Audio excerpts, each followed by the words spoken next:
Fala aí, bruxões, beleza?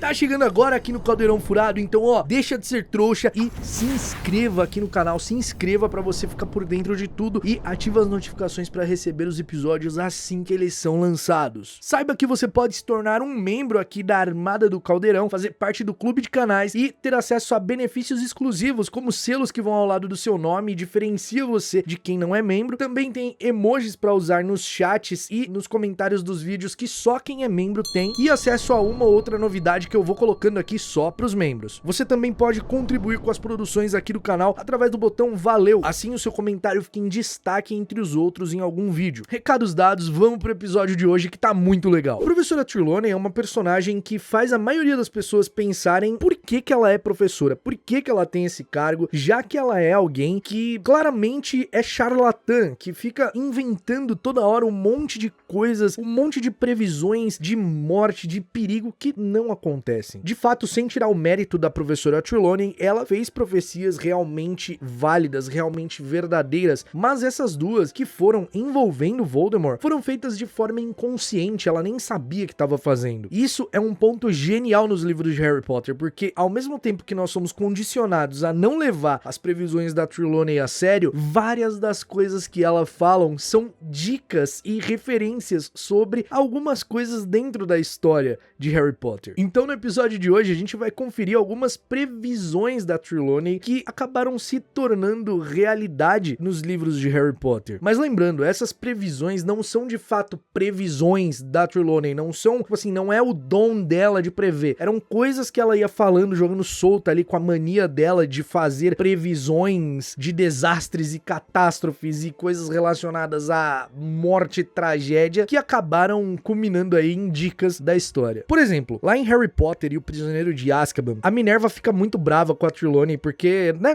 dessas previsões sem fundamento dela, e a Minerva acha a adivinhação uma matéria muito, assim, inútil, né? E principalmente a forma que a Trelawney lida com isso, né? Com esse dom, porque o problema da Trelawney é o ego dela, ela quer ser lembrada como a vidente que previu tudo e sabia de tudo. Então a Minerva fica muito brava quando fala pro Harry que ele corria perigo e tal, e aí a Minerva fala pro Harry ficar tranquilo, porque a Trelawney previa a morte de alunos todo ano, e nenhum aluno nunca tinha morrido. A Minerva fala, ela previu a morte de um aluno por ano desde que chegou aqui. Agora, se você observar, alguns alunos morreram. O Cedrico, por exemplo, aí depois na Batalha de Hogwarts, vários alunos morreram. Então, se ela falou um aluno por ano, previu a morte de um aluno por ano, e ela tava lá há 16 anos, ela previu a morte, de 16 alunos? Então, é um número bem incrível, né, pra se colocar aí na balança na Batalha de Hogwarts, que a gente sabe que morreu mais que isso. Então poderia ser uma dica aí, se você analisar. Mas lembrando, não era uma previsão, era dica, um segredinho da história. Vamos colocar um segredinho da história. Uma das mais geniais previsões da Trelawney acontece também em Prisioneiro de Azkaban. Quando ela chega pro jantar ali de Natal, o Dumbledore se levanta oferecendo um assento pra Trelawney. Então ela chega ali, o Dumbledore oferece um lugar pra ela e ela diz o seguinte: não ouso, diretor, se eu me juntar à mesa seremos 13, e nada poderia ser mais azarado. Nunca se esqueça que quando 13 jantam juntos, o primeiro a se levantar será o primeiro a morrer. Mas nessa mesa já tinham 13 pessoas, porque o Ron tava com o Perebas na mesa, e o Perebas nada mais era do que o Rabicho, né, o Pedro Pettigrew sob sua forma animago. Então já tinha 13 pessoas ali, e a primeira pessoa a morrer de todos que estavam ali foi o Dumbledore em Enigma do Príncipe, e ele foi o primeiro que se levantou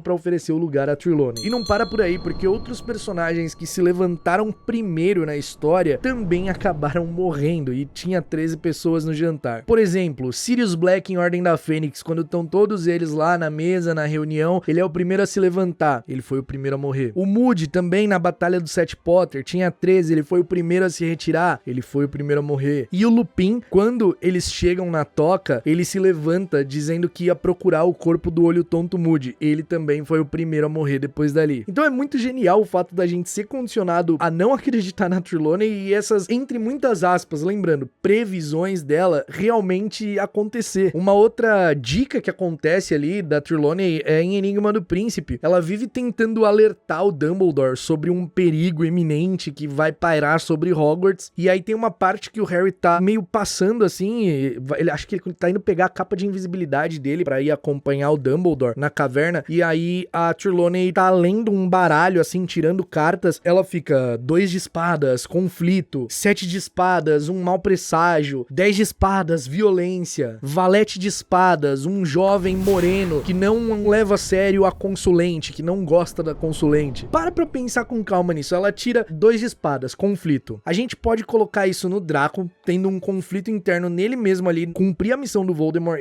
que era matar o Dumbledore, e ao mesmo tempo que ele queria, ele não queria. Mau presságio, cara, ela tinha todo motivo pra ter um mau presságio, porque realmente ia acontecer algo terrível em Hogwarts, né? O Dumbledore seria morto, os Comensais da Morte invadiriam. 10 de espadas, violência. Realmente rolou violência, tanto que alguns Comensais da Morte foram mortos. O Gil Weasley foi ferido pelo Greyback, e aí depois ela tira um valete de espadas falando que, um jovem moreno que não gostava da consulente. Falando do Harry, que tava ali escondido e realmente ele não gostava dessas coisas que a Trelawney fazia, ele achava um saco. Principalmente porque ela tava sempre falando que o Harry ia sofrer alguma coisa. E, cara, realmente tudo acontece. Outro detalhezinho genial que, se a gente parar pra pensar, acontece em uma das aulas da Trelawney, e ela tá ali falando com o Harry e tal, e ela fala assim, você nasceu no inverno. E aí ela fala que tava vendo, assim, um jovem de cabelos escuros, de média estatura, com perdas trágicas, tão jovem na vida. Só que aí o Harry corrige a Trelawney, né? Fala assim, eu nasci no verão, tipo, completamente oposto. Porém, olha que detalhe genial. O Harry tinha uma parte da alma do Voldemort dentro dele, certo? E o Voldemort nasceu justamente no inverno. E aí ela fala, uma pessoa de cabelos escuros, de estatura média, o Tom Riddle, e com perdas trágicas. Ou seja, o Tom Riddle perdeu a mãe também, jovem, né? Logo depois que ele nasceu. A sua família era uma família toda desgracenta, né? Toda zoada. Então se aplicava tanto a um contra o outro. E o Harry tinha uma parte da alma do Voldemort dentro dele. Acreditem ou não, a Trelawney deu até uma dica sobre a morte do Lupin em Prisioneiro de Azkaban. Ela fala que o Lupin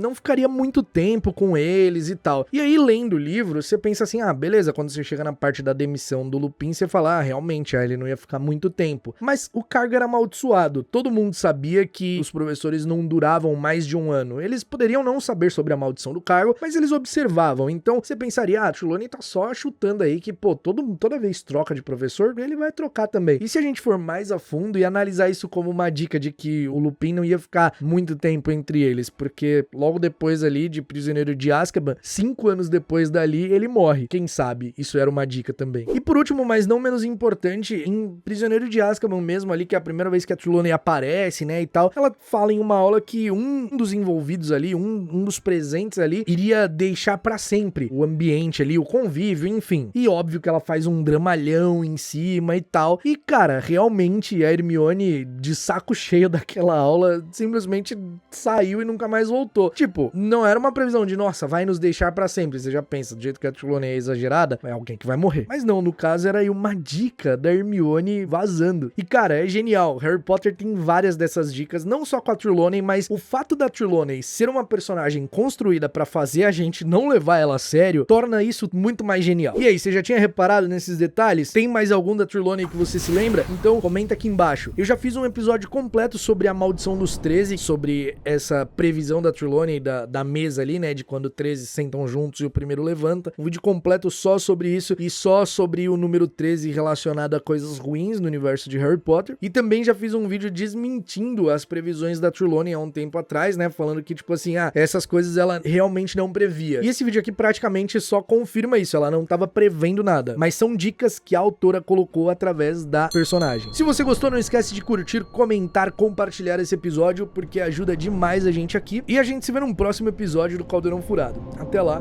mal feito feito.